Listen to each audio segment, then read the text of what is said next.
کہتے ہیں جب جبلہ اہم کے خلاف ہم لڑنے گئے تو روم کی فوجیں بھی تھی اور عرب کے دیگر قبائل کی فوجیں بھی. کہتے ہیں ہمارے سپہ سالار کا نام حضرت خالد بن ولید تھا. معمولی آدمی نہیں جسے نبی پاک نے فرمایا یہ اللہ کی تلوار ہے. سیف اللہ خالد بن ولید سپہ سالار تھے. لیکن کہتے ہیں کہ ہم نے ذرا سا حملہ کیا تو انہوں نے اتنی سخت ہم پر مزاحمت کی کہ مسلمان کہنے لگے آج بچ کے نہیں جائیں گے.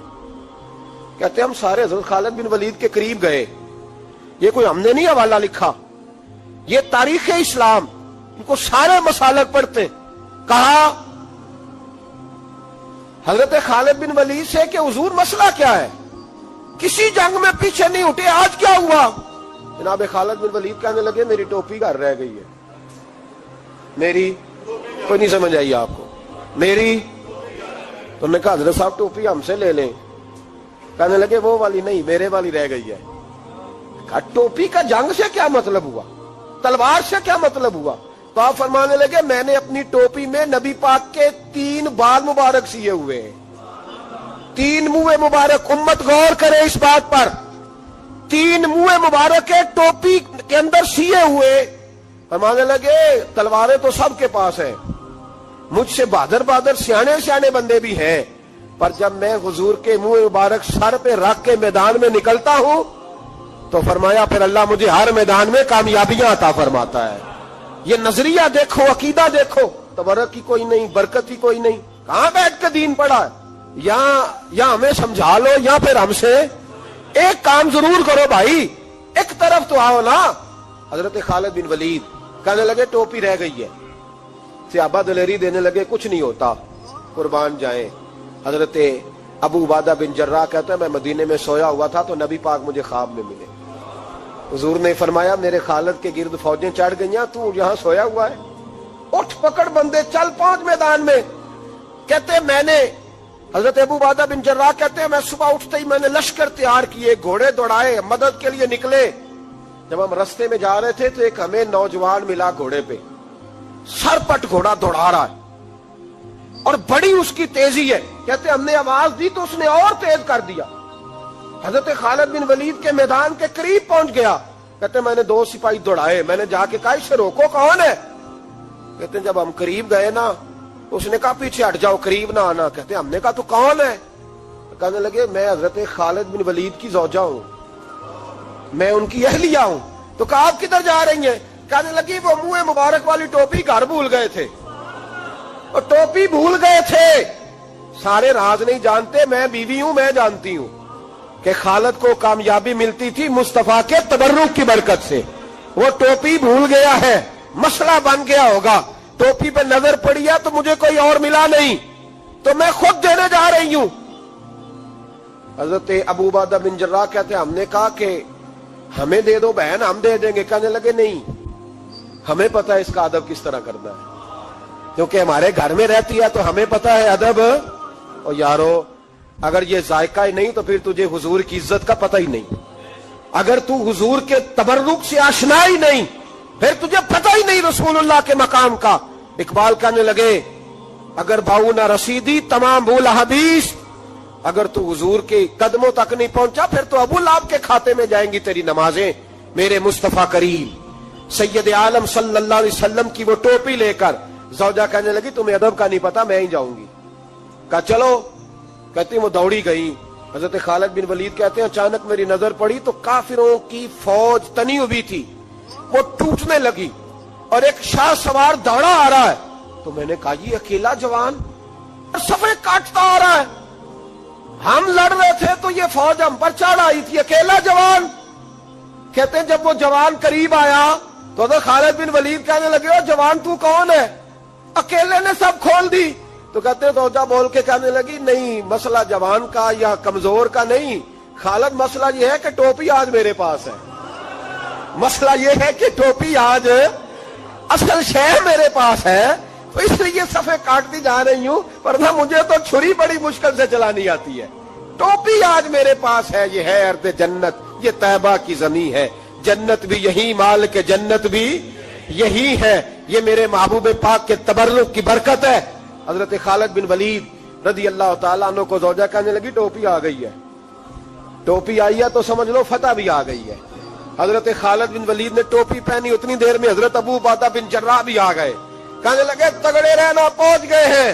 تو حضرت خالد بن ولید کہنے لگے نام بھی پہنچتے تو خیر تھی, اب مصطفیٰ کے بال مبارک پہنچ گئے, اب حضور کے منہ مبارک. او بھائیو یہ تبرک حضور جہاں رکے, صحیح بخاری حوالہ میرے ذمے.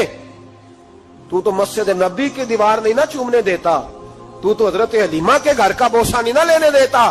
صحیح بخاری. حضرت عبداللہ ابن عمر مدینے کے مفتی, جنہیں میرے نبی پاک نے فرمایا راجل صالح, یہ نیک آدمی ہے. وہ جب جاتے تھے نا بیت اللہ شریف مکہ معظمہ, تو وہ جگہ ڈھونڈ ڈھونڈ کے نماز پڑھتے تھے جہاں میرے نبی نے نماز پڑھی ہے. سارا بیت اللہ حرم نہیں, لیکن وہ جگہ ڈھونڈ ڈھونڈ کے جہاں میرے رسول نے نماز پڑھی ہے, حضور نے جہاں نماز پڑھی. بھائیو اگر حضور علیہ السلام کے قدموں کی مٹی سے پیار ہوگا تبھی تو مصطفیٰ سے ہوگا. لیکن یہاں یہ ظلم ہے امت کے ساتھ, یہ زیادتی ہے. میں کہتا ہوں کہ یہاں ہمیں بتاؤ ان حدیثوں کا کیا ترجمہ کریں, قرآن مجید کی ان آیات کا کیا ترجمہ. حضرت ام سلمہ حضور کی زوجہ ہیں, بخاری مسلم, ان کے پاس حضور کا ایک بال مبارک تھا, چاندی کی ڈیبیا میں بند کر کے رکھا ہوا.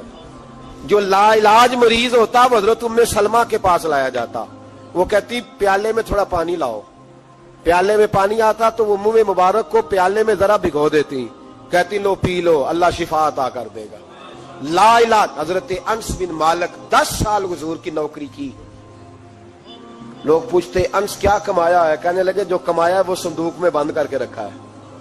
10 سال نوکری کی نبی پاک, جو کمایا بند کر کے. انتقال کا وقت آیا تو حضرت ثابت بنانی کو بلایا,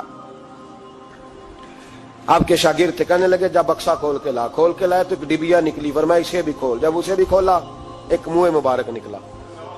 کل زندگی کی کمائی, نبی پاک کا اقبال مبارک.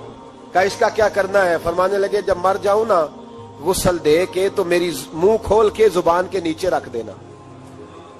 حضور اس کا کیا فائدہ, پر میں جب فرشتے حساب لینے آئیں گے من ربو کا بولیں گے, پہلا لفظ کہنے کے لیے منہ کھولوں گا تو سامنے حضور کا منہ مبارک ہوگا.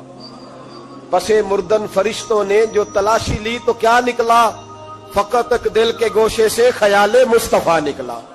اور میرے اعلیٰ حضرت مشورہ دیتے ہیں, کہتے ہیں لحد میں عشق رخ شاہ کا داغ لے کے چلے, ہم نے اندھیری رات سنی تھی چراغ لے کے چلے. نبی کریم صلی اللہ تعالی علیہ وآلہ وسلم کو اللہ تعالیٰ نے اپنا آخری اور محبوب پیغمبر بنایا, تو حضور علیہ السلام نے تکمیل انسانیت کے لیے ساری ہدایات اپنے کرم سے اپنی امت کو عطا فرمائی. جب ہم یہ لفظ بولتے ہیں نا کہ نبی پاک کی سیرت کامل ہے, مکمل ہے, اکمل ہے, تو یہ ایک بہت بڑی بات ہے, یہ چھوٹی بات نہیں ہے. دنیا میں کوئی چیز بھی مکمل نہیں. آپ کروڑوں روپے کا گھر بنا دیں تو محسوس ہوتا ہے کہ کہیں نہ کہیں کوئی کمزوری رہ گئی ہے. دنیا میں کوئی چیز مکمل نہیں. اگر کوئی چیز مکمل اور کامل ہے تو وہ رسول پاک کی ذات گرامی ہے. اللہ تعالیٰ نے نبی پاک علیہ السلام کو ہر لحاظ سے کامل, مکمل اور اکمل بنایا, ہر لحاظ سے. اور نبی پاک علیہ السلام کی سیرت اور صورت کے اندر اللہ تعالیٰ نے ایسی جاذبیت رکھی, ایسی کشش رکھی. حضرت عبداللہ ابن عباس رضی اللہ تعالیٰ عنہ فرمایا کرتے ہیں, آپ فرماتے ہیں کہ نبی پاک علیہ السلام کوئی معجزہ نہ بھی دکھاتے, حضور ڈوبے ہوئے سورج کو واپس نہ بھی بلاتے, چاند کے 2 ٹکڑے نہ بھی, درخت سجدے نہ بھی کرتے, کلمہ نہ بھی پڑھتے, تو فرماتے محبوب کا چہرہ ہی ایسا تھا, لوگوں نے دیکھتے جانا تھا اور کلمہ پڑھتے جانا. وہ جاذبیت, وہ حسن, وہ رعنائی, وہ چیزیں ایسی ہوتی ہیں جو قابل کشش ہوتی ہیں انسان کے لیے. تبھی تقاضا ہوتا ہے بندے کا کہ وہ چیز بندے کو اپنی طرف کھینچتی ہے. جتنی قابل کشش چیزیں کی صورت اور صورت کے لحاظ سے اللہ نے ساری مدینے والے محبوب کو عطا فرمایا محمد رسول اللہ صلی اللہ علیہ وسلم، محمد اللہ کے رسول ہیں، محمد اللہ کے رسول۔ کامل صورت و سیرت کے ساتھ اللہ نے محبوب کو مبعوث فرمایا۔ اب جو نبی پاک علیہ السلام نے تربیت کی بات کی نا، لوگوں کو سمجھانے اور سکھانے کی بات کی، تو ایسا نہیں ہے کہ جو بات اچھی تھی فقط جو اچھی تھی وہ حضور نے کر دیا، ایسا نہیں،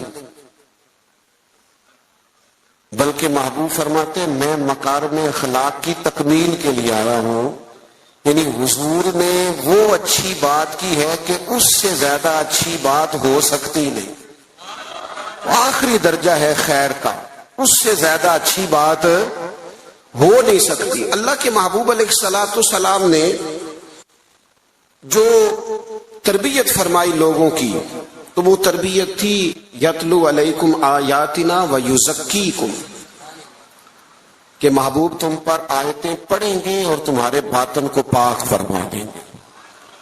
نبی پاک علیہ الصلوۃ والسلام کے سامنے جو جماعت آئی نا، سب سے پہلے حضور نے جن کی تربیت کی، سب سے جن لوگوں کو نبی پاک علیہ الصلوۃ والسلام سے فیض لینے کا اور امت میں بانٹنے کا اللہ تبارک و تعالیٰ نے موقع عطا کیا، وہ نبی پاک کے اہل بیت ہیں اور حضور کے صحابہ کرام ہیں۔ جو دنیا کے بہترین لوگ تھے نا، بہترین عقل و خرد کے لحاظ سے، فہم و فراست کے لحاظ سے، تقوی اور روحانیت کے لحاظ سے جو بہترین لوگ تھے، وہ اللہ تعالیٰ نے اپنے محبوب کی غلامی کے لیے منتخب فرمایا۔ انسانی مزاج اس طرح کا ہے کہ اس میں منفی چیزیں زیادہ آتی ہیں، طبیعت اس طرح کی ہوتی ہے کہ شر کو بعضوں کا دل جلدی قبول کرتا ہی مزاج ہوتا ہے۔ حضور علیہ الصلوۃ والسلام نے فرمایا اللہ تعالیٰ نے دوزخ کو خواہشات سے ڈھانپ دیا، جو چیزیں دل کو طبیعت کو جلدی اپنی طرف کھینچتی ہیں وہ دوزخ کی طرف لے جاتی ہیں، خواہشات نفسانیہ جو ہوتی ہیں۔ انسان کی طبیعت جلدی مائل ہوتی ہے۔ لوگوں نے جب دیکھا نا کہ ایک بہترین جماعت ہے حضور کے صحابہ اور اہل بیت کی، اور اتنی اعلیٰ جماعت ہے کہ نہ کبھی زمین نے ایسے لوگ دیکھے تھے، نہ آسمان نے کبھی ایسے لوگ دیکھے تھے، اور اللہ کے محبوب علیہ الصلوۃ والسلام کے فیضان نبوت سے یوں اجلے ہوئے ان کے باطن کہ دنیا میں وہ جدھر جدھر بھی گئے نا نور ہی بکھیرتے گئے۔ اب جب لوگوں نے یہ دیکھا نا کہ اتنی اہم جماعت ہے اور اتنا بڑا انقلاب اس نے برپا کر دیا ہے، اور اتنی زیادہ انہوں نے اس کے اندر دین کے اندر اور فتوحات کے اندر اضافہ کر دیا، اب شر پھیلانا تو بڑا ضروری ہوتا ہے۔ آپ اگر تھوڑی دیر زیادہ تسلی سے میری بات پر غور کریں تو جب بھی کوئی عالم دین آپ کو کوئی بات سنائے گا یا لکھے، نہیں کہتا کہ ڈائریکٹ حضور سے سنا، وہ کہتے ہیں حضرت ابو ہریرہ سے روایت ہے، حضرت ابو دردہ سے روایت ہے، حضرت عبداللہ ابن مسعود فرماتے ہیں، سیدہ عائشہ صدیقہ فرماتے ہیں، وہ کسی نہ کسی صحابی کا نام لے کے روایت بیان کرے گا۔ آپ کو سمجھ آ رہی ہے میری بات کی؟ دنیا کے اندر سب سے زیادہ محبوب علیہ السلام کے ارشادات موجود ہیں، فرامین موجود ہیں، اور وہ امت پر احسان کیا ہے نبی پاک کے صحابہ نے۔ اب لوگوں نے یہ کیا کہ وہ ڈائریکٹ تو دین کو مشکوک نہیں کر سکتے تھے، انہوں نے اس طرح کیا کہ جو دین کو روایت کرنے والے تھے نا، جو دین کو آگے بیان کرنے والے تھے، ان لوگوں کو مشکوک کرنا شروع کر دیا۔ جب کسی بندے کی شخصیت مشکوک ہو جاتی ہے تو اس کی بات کیسے معتبر رہے گی؟ لوگوں نے چال یہ چلی، زیادتی یہ کی دین کے ساتھ کہ صحابہ اور اہل بیت کی لڑائیاں ثابت کرنی شروع کر دی، معاذ اللہ عداوتیں ثابت کرنی شروع کر دی، اور ان لوگوں کو مشکوک کرنا شروع کر دیا، تاکہ اب ظاہر ہے جب ایک شخص ہی مشکوک ہو جائے گا تو اس کی بیان کردہ بات کیسے ٹھیک رہے۔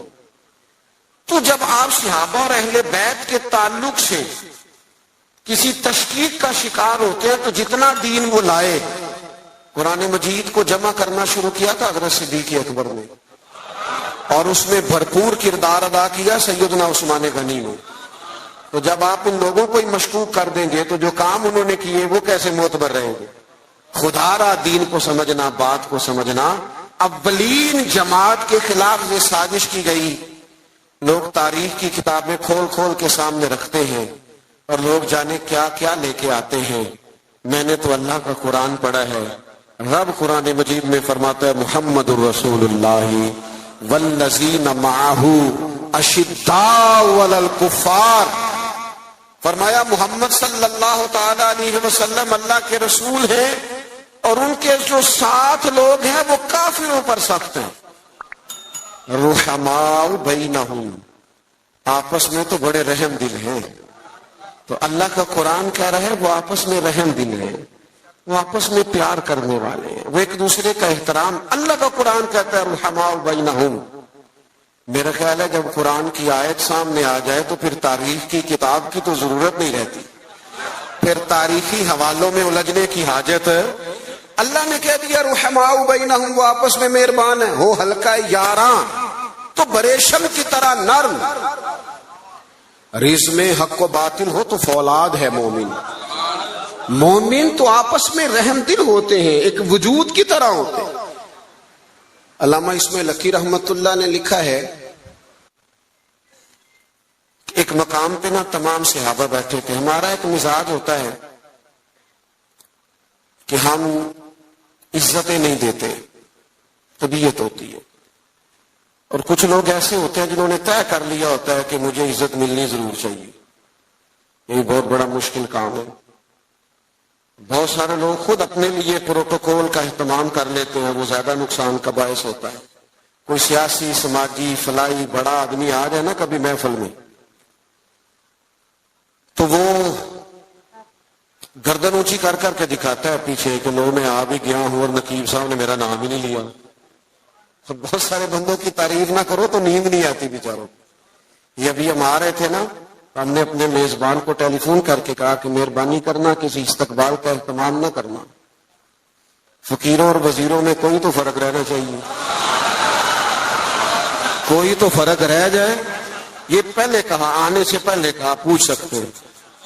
اور میں آ رہا تھا تو ایک سنگی جو ہیں وہ جلدی سے گرنے لگے پیروں میں. میں آپ کو ذمہ داری سے کہتا ہوں آپ ہماری بات مانیں، جو کہہ رہے ہیں تو پھر ہمارا فائدہ ہے، ورنہ پیروں کی کیا بات ہے. میرے جیسے تو گناہگار کے ہاتھ چومنے سے بھی آپ کو کچھ نہیں ملے گا، کوئی فائدہ نہیں. مان نام کے من دان، یہ تو مجھے آپ نے کرسی پہ بٹھا دیا ہے، ورنہ تو پتہ سارا ہے سردار میں کیتیاں دا ادا پردہ چپائے بھلا ہو سی. آپ میں سینکڑوں لوگ ایسے ہیں جو مجھ سے 1000 درجے اعلیٰ ہیں. اس لیے کچھ چیزوں سے باہر آ جاؤ، زندگی کو اس کے اصل حسن کے ساتھ جینا شروع کرو، پھر مزہ آئے گا. کیوں؟ اس لیے کہ میرے کریم محبوب نے فرمایا تو رب کی رضا کے لیے جھک جا، اللہ تجھے عزت عطا فرما دے گا، اللہ تجھے وقار عطا کرے گا. تو جھک جا اللہ کی رضا. ان چیزوں سے باہر آ جائیں. جو بات عرض کرنے جا رہا تھا، ہم عزت نہیں دیتے. قابل عزت آدمی کو ہمیشہ عزت دیں. اچھا، اس کے دل میں نہیں ہونا چاہیے. سیاستہ میں حدیث موجود ہے، نبی پاک علیہ السلام نے فرمایا جس بندے کی خواہش ہو نا لوگ مجھے اٹھ کے ملے، وہ جہنمی ہے. اس کے دل میں خواہش پیدا ہو جائے کہ لوگ کھڑے ہو کے مجھے ملیں، یہ آپ کو سیاستہ میں حدیث ملے گی. لیکن جو قابل عزت ہو اسے عزت دینی چاہیے. اور میں بڑے زمانے سے کہہ رہا ہوں کسی کو عزت ہمیشہ وہ دیتا ہے جو خود صاحب عزت ہوتا ہے. تو صاحب عزت لوگ عزت والوں کو عزت دیتے ہیں. بات کی سمجھ آ رہی ہے آپ حضرات؟ علامہ اسماعیل لکی رحمت اللہ نے کہا کہ جگہ پہ صحابہ حضور علیہ الصلوۃ والسلام کے ساتھ بیٹھے تھے تو جگہ وہاں بظاہر تھوڑی کم تھی. ڈھیر سارے لوگ بیٹھے تھے حضور کی خدمت عالی مرتبت میں زیارت و ملاقات کا شرف پانے کے لیے. تو ظاہری طور پر وہاں جگہ تھی. حضرت ابو بکر صدیق اکبر افضل البشر بعد الانبیاء بالتحقیق، حضرت صدیق اکبر نہ حضور کے بالکل ساتھ بیٹھے تھے، وہ آج بھی کریم کے بالکل ساتھ ہی ہے، بالکل حضور کیا مقدر ہیں صدیق و فاروق کے، جن کے گھر رحمتوں کے خزینے میں، بالکل کریم کے ساتھ بیٹھے تھے، بالکل ساتھ۔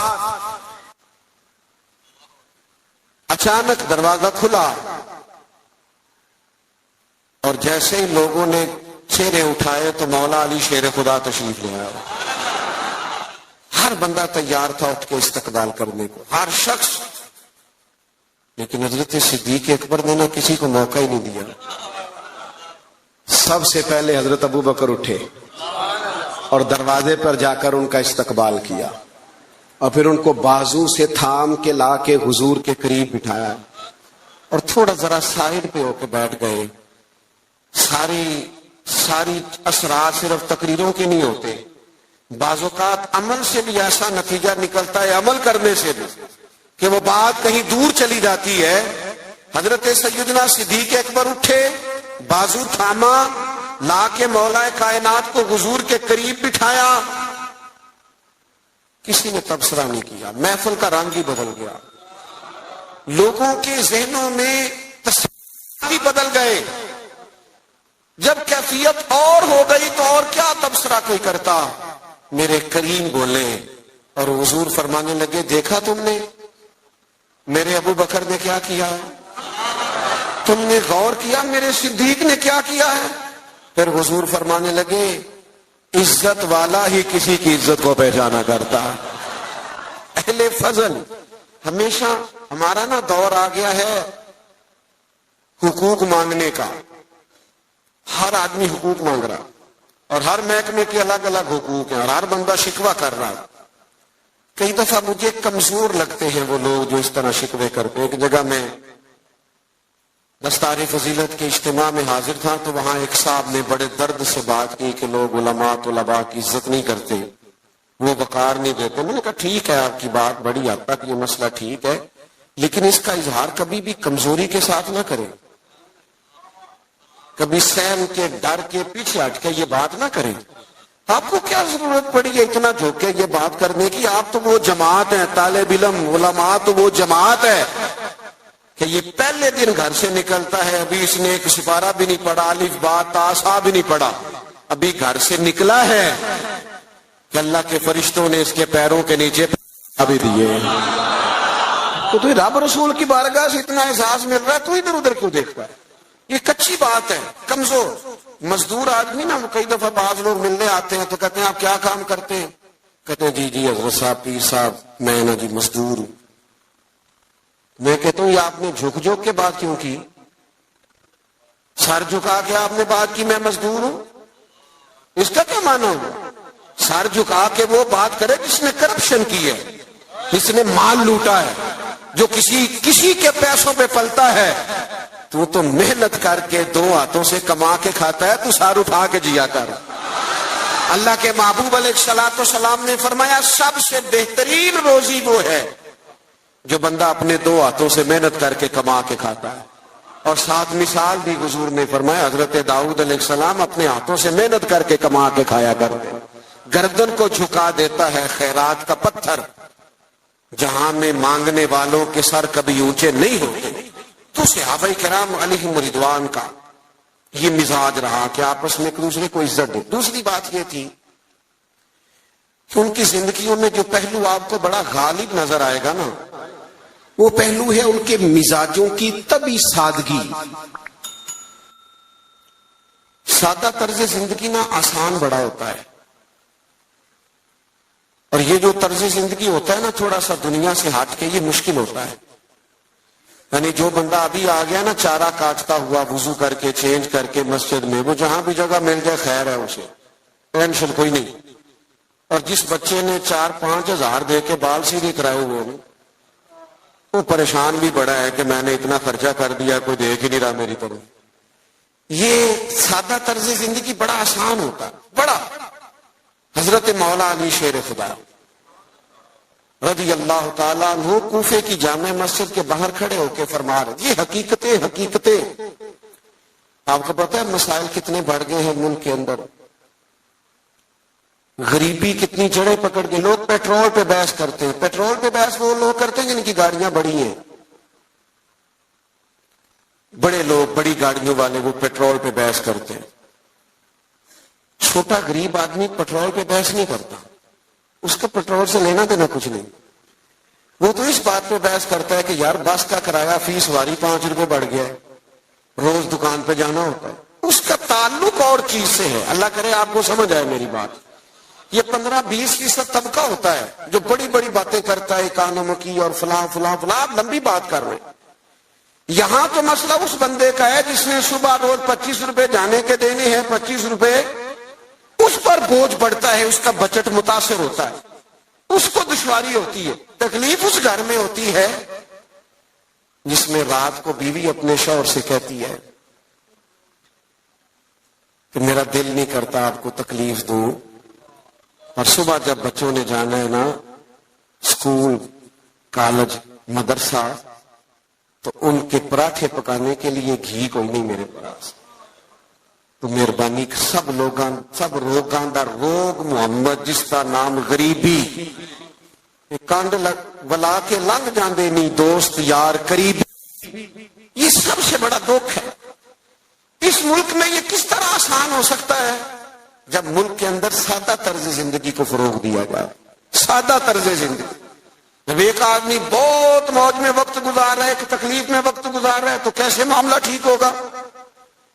حضرت مولا علی شیر خدا کرم اللہ تعالی وجہہ الکریم کوفہ مسجد کے باہر کھڑے تھے اس حال میں کہ وہ امیر المومنین ہیں, اور ہاتھ میں زرہ پکڑی تھی. اور یہ بات وہ کسی مظلومانہ انداز میں نہیں کر رہے تھے, کسی پریشانی کے عالم میں نہیں کر رہے تھے. جیسے بندہ غریب ہو تو اس کی آنکھوں سے غربت چھلکتی ہے, معاذ اللہ یہ رنگ نہیں تھا.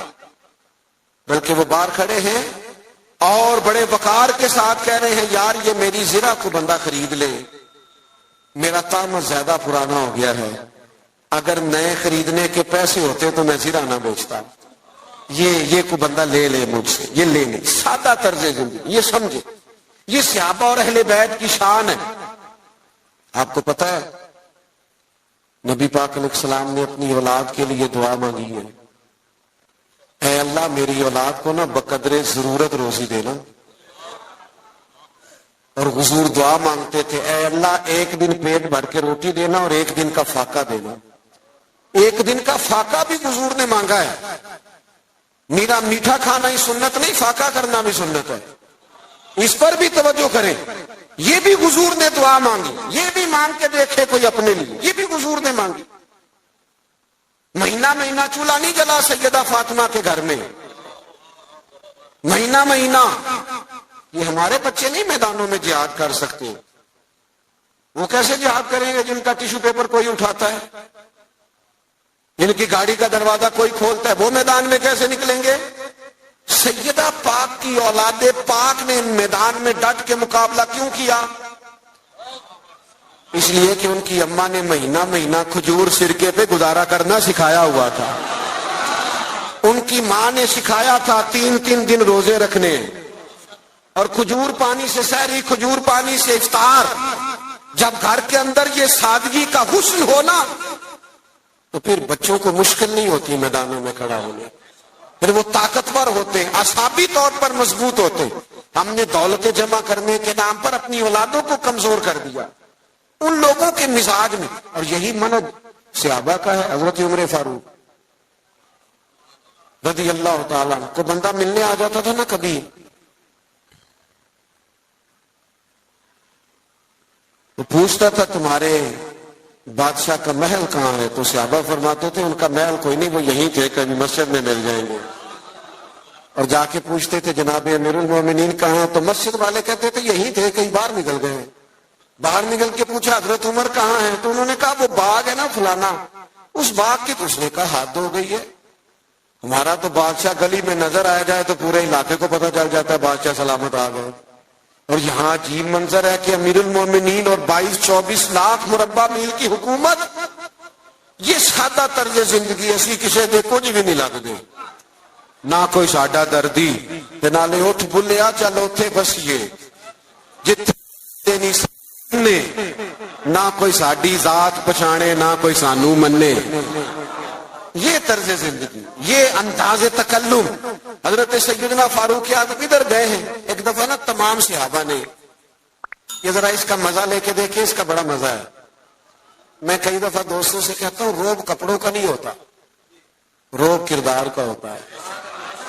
ہاں کسی آدمی کا 6 کروڑ کا مکان ہو نا، بڑی سوسائٹی میں بڑی کوٹھی، تو پیسہ کرپشن کا ہو تو لوگ دروازے پہ کھڑے ہو کے کہہ دیتے ہیں 2 نمبر مال ہے.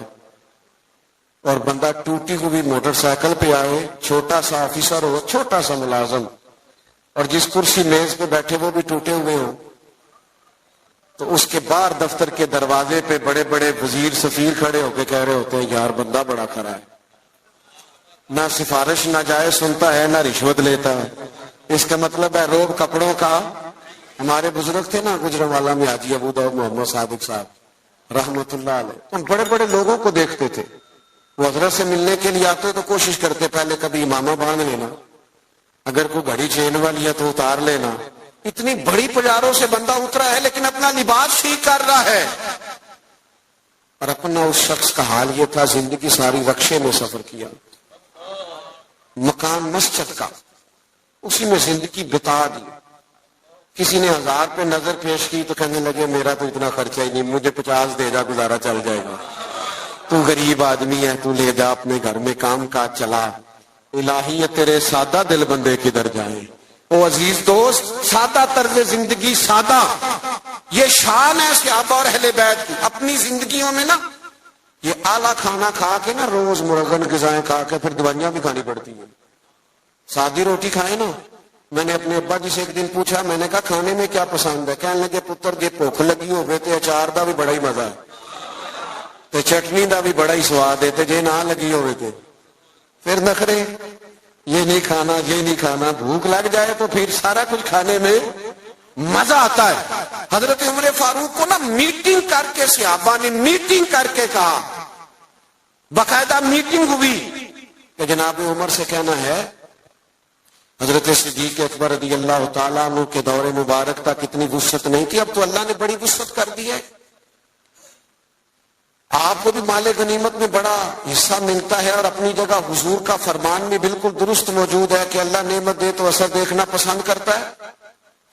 آپ کا کرتا کوئی پرانا پھٹا ہوا، اتنے پیبند ہیں کہ اب پیبند لگنے کی بھی جگہ نہیں. عمر سے کہنا کرتا نیا لے لیں. سب نے کہا بالکل کہنا چاہیے یار، بڑے بڑے وزیر ملنے آتے ہیں، بڑے بڑے ملکوں کے سفیر آتے ہیں، تو عمر سے کہنا ہے. سب کہنے لگے کہنا چاہیے کہنا چاہیے. ایک صحابی بولنے کہنے لگے چلو پھر اس بندے کا نام بھی بتاؤ جو عمر سے بات کرے گا.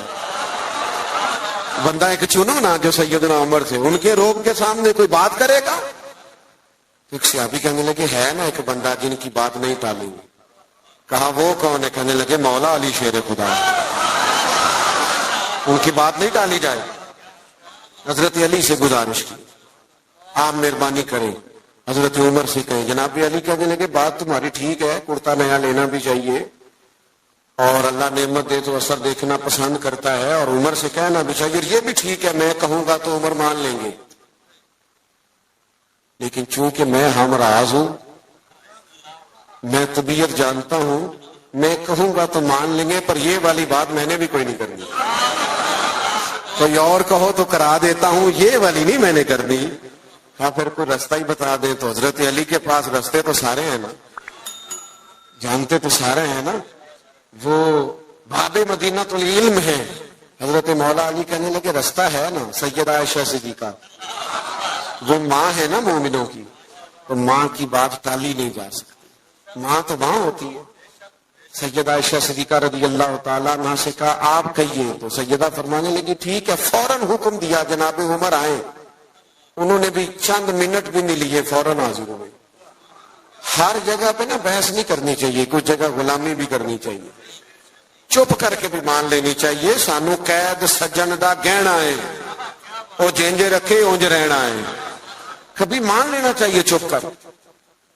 حضرت عمر دوڑے گئے. اماں جی میں حاضر ہوں. کہا امیر المومنین نے ایک بات کرنی ہے، آپ حکم کریں. فرمانے لگی لوگوں کا خیال ہے کہ بڑے لوگوں کو آپ سے ملنا ہوتا ہے، اور آپ کا کرتا وہی پرانا اللہ نے وسعت دی ہے مسلمانوں کو، آپ کے حصے میں بھی مال غنیمت میں سے حصہ آتا ہے، پر آپ گھر سے نکلتے ہیں اور مسجد سے نکلتے ہیں اور گھر جانے تک سارا تقسیم کر دیتے. ایک کرتا لے لے، کیا حرج ہے؟ کوئی بات نہیں، کوئی تفصیل نہیں، کچھ نہیں. حضرت عمر چپ کر گئے.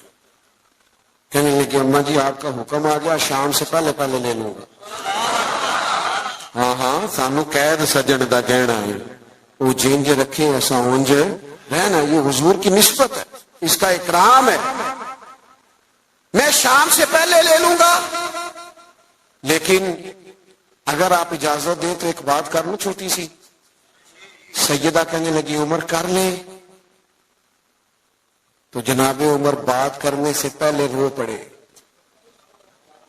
کہنے لگے اماں جی یہ جو کرتا میں نے پہنا ہے نا، میں حضور کے زمانے میں بھی اسی طرح رہتا تھا. ابو بکر صدیق جب مجھے مشوروں کے لیے بلاتے تھے تو اسی طرح پیبند والے کرتوں میں جایا کرتا تھا.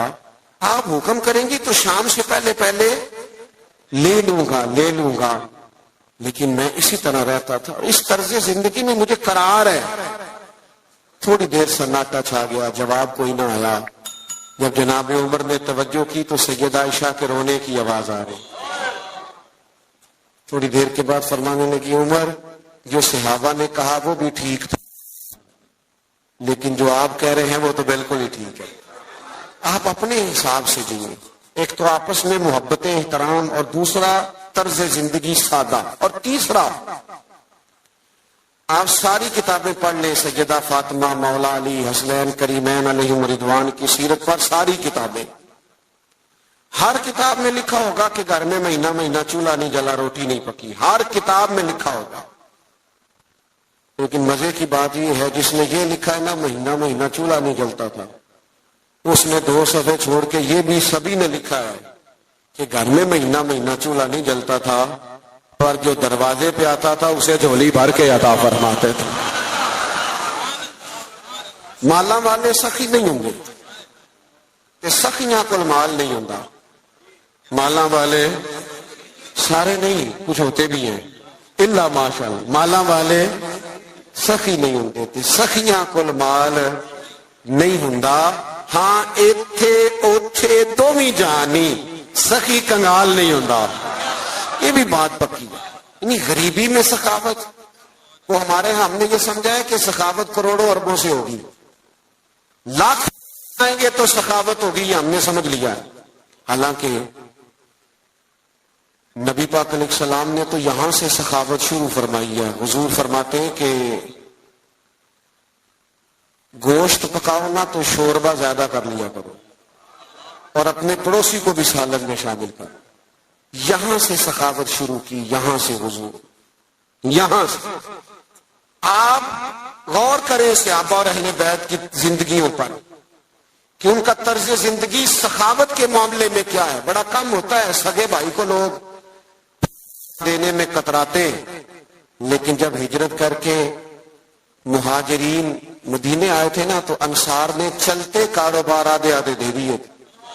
یہ باتیں کرنی آسان ہے، لیکن کسی کو اپنا گھر، اپنے بچوں میں لوگ گھر تقسیم کرتے ہیں نا، دیوار میں دیوار نکل دیا تو روتے ہیں میرا گھر بٹ گیا. اپنے بچوں میں بانٹتے وقت لوگ رو پڑتے ہیں. میرے دوستوں صحابہ نے تو آپس میں بانٹ دیا. میں بس بات ختم کرنے لگا ہوں. امام حسین رضی اللہ تعالیٰ عنہ گھر میں تھے، دروازے پہ دستک ہوئی. آپ نے صاحبزادے سے کہا دیکھنا کون ہے. عرض گزار ہوئے حضور ایک بھکاری ہے، فقیر ہے، مانگنے والا آیا. 600 یا 800 دینار پڑے تھے گھر میں. ہم نہ مانگنے والے کے لیے وہ نوٹ رکھا ہوتا ہے ہم نے جو بچہ بھی کوئی نہیں لیتا، ایک مانگنے والے کے لیے، ایک مسجد کی ٹوپی میں ڈالنے کے لیے، سب سے چھوٹا رکھا ہوتا ہے. کہا حضور وہ آیا ہے تو 600 یا 800 دینار پڑے تھے. امام حسین اٹھ کے باہر تشریف لے گئے. وہ سارے کے سارے دینار فقیر کی جھولی میں ڈالے اور ڈھال کے فرمانے لگے پتہ نہیں تھا آپ نے آنا ہے، ورنہ میں کو بندوبست کر کے رکھتا. یہ دیکھو خود بھیک دے خود ہی کہیں منگتے کا بھلا ہے. منگتے کا ایک تو ان کا احترام تھا آپس میں، ایک یہ کہ انہوں نے طرز زندگی سادہ، یہ جو فقیری ہے نا، یہ حضور کی مجبوری نہیں، یہ نبی پاک کی پسند ہے. فقر اختیاری ہے رسول پاک کا، حضور کی پسند ہے سادہ رہ. اور تیسری بات یہ کہ سخاوت کرنا، دوسروں کا خیال رکھنا. ایک بات سن لیں اور میں اپنی بات کو ختم کروں. 9-10 محرم کی درمیانی رات تھی. عمر ابن سعد نے آ کے امام علی مقام سے کہا 2 ہی باتیں ہیں، یا بیعت یزید کریں یا صبح جنگ کے لیے تیار ہو جائیں. تو امام فرمانے لگے ایک رات ٹھہر جاؤ، صبح بتا دوں گا. وہ چلا گیا، اس نے کہا ٹھیک ہے. حضرت عباس آئے. حضرت عباس رضی اللہ تعالیٰ عنہ عرض گزار ہوئے، بھائی جان میرے آقا، فیصلہ آپ کا مجھے پتا ہے صبح کیا ہونا ہے. فیصلہ ابھی بھی یہی ہے اور صبح بھی یہی ہے کہ آپ نے بیعت تو کرنی نہیں، ہونی تو جنگ ہے. تو آپ ایک رات کا آپ نے کہہ دیا، یہ عجیب سے لوگ ہیں، پتہ نہیں کیا سوچیں گے. تو امام حسین فرمانے لگے عباس تیرا کیا خیال ہے؟ میں نے سوچنے کے لیے ٹائم لیا. کہ حضور پھر کس لیے لیا ہے؟ فرمانے لگے عباس، یہ جملہ یاد رکھنا. کہنے لگے عباس تجھے پتا ہے نا کہ حسین کو سجدوں سے بڑا پیار ہے، سجدوں سے پیار ہے. پر میں ایک رات اس لیے لی ہے کہ ذرا رج رج کے اپنے رب کو سجدہ تو کر لوں. تو 4 باتیں آج کی نشست میں. ایک تو ان کا احترام، قرآن نے کہہ دیا رحماء بینہم. اور دوسری بات یہ کہ ان سے زندگی گزارنا سیکھیں، سادہ ہو جائیں. اور تیسری بات یہ کہ اپنے بھائیوں کا، یہ غریب جو ہوتے ہیں نا، یہ سیانے نہیں ہوتے، کیونکہ سیانے ہونے کے لیے بھی پیسوں کی ضرورت ہوتی ہے. جدے گھر دانے وہ دے. غریب سیانے نہیں ہوتے، اس لیے غریبوں کے لوگ شکوے بھی زیادہ کرتے ہیں. سیانے کیوں نہیں ہوتے؟ آپ نہیں سیانے پھر بھی پیار کریں، ان سے محبت کریں، ان کے حق میں اپنے دلوں کو نرم کریں. اور تیسری بات یہ کہ اپنے دوستوں کو، اپنے رشتہ داروں کو ضرور صلہ رحمی سے نوازیں. اور چوتھی بات یہ کہ سجدے کا، عبادت کا ذوق پیدا کریں. اچھا نہیں لگتا بزم میں تیزی سے آنا اور چلے جانا، لیکن ہم مجبور لوگ ہیں. ہم ایک جگہ پہنچ رہے ہوتے ہیں تو دوسری جگہ سے فون آ رہے ہوتے ہیں. وہ یہ بھی نہیں پوچھتے نکلے ہو کہ نہیں، وہ پوچھتے ہیں پہنچے کتنے ہو. تو یہ اسی محبت میں یہ ٹائم سیٹ ہو گیا تھا. پروگرام آگے چلے گا نا، محفل ابھی چلے گی نا محفل. سید صاحب قبلہ موجود ہے. ایک بات اپنے ذہن میں اچھی طرح رکھیں، محفلیں سرکار کی ہیں، بندے آتے جاتے رہتے ہیں. میں دیانتداری سے کہہ رہا ہوں آپ کو، اور پہلے بھی کہہ چکا ہوں، پھر کہتا ہوں، ہم نظریات کے قائل ہیں، شخصیات کے قائل ہیں. قطعاً محفل کا ماحول آپ خراب نہ کریں. آپ اگر